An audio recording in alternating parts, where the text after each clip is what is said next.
Dear students, small activity చేస్తున్నాం. అందరూ బాగా గమనించండి. యాక్టివిటీ కావాల్సిన పరికరాలు 2 పాత్రలు తీసుకున్నాము. ఒకటి హాట్ వాటర్, ఒకటి నార్మల్ వాటర్. ఒక బెలూన్, వాటర్ బాటిల్కి బెలూన్ పెట్టి చేసాం. ఏం జరుగుతుందో బాగా గమనించండి.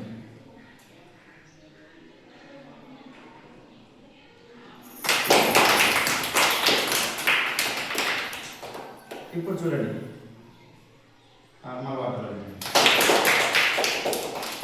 మళ్ళీ ఇంకోసారి గమనించండి.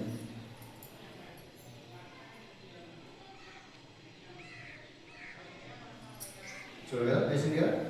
మళ్ళీ ఇంకోసారి చూడండి.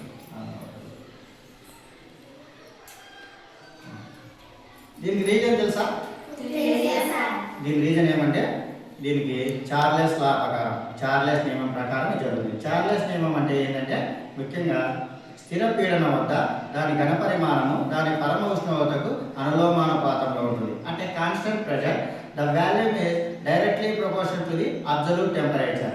అంటే చార్లెస్ లా అంటే V proportional to T. V proportional to అంటే V1 T1 V2 T2. ఇక్కడ వాల్యూమ్ పెరిగితే టెంపరేచర్ పెరుగుతుంది, వాల్యూమ్ తగ్గితే టెంపరేచర్ తగ్గుతుంది. లేదా టెంపరేచర్ పెరిగిందనుకో వాల్యూమ్ పెరుగుతుంది, వాల్యూమ్ పెరిగిందనుకో టెంపరేచర్ కూడా పెరుగుతుంది. ఒకవేళ వాల్యూమ్ తగ్గిందనుకో టెంపరేచర్ కూడా తగ్గుతుంది. ఓకేనా? అంటే టెంపరేచర్ పెరగడం వల్ల వాల్యూమ్ పెరిగి బెలూన్ రైజ్ అవుతుంది, టెంపరేచర్ తగ్గడం వల్ల వాల్యూమ్ తగ్గిపోయి బెలూన్ డౌన్ అవుతుంది. ఓకే,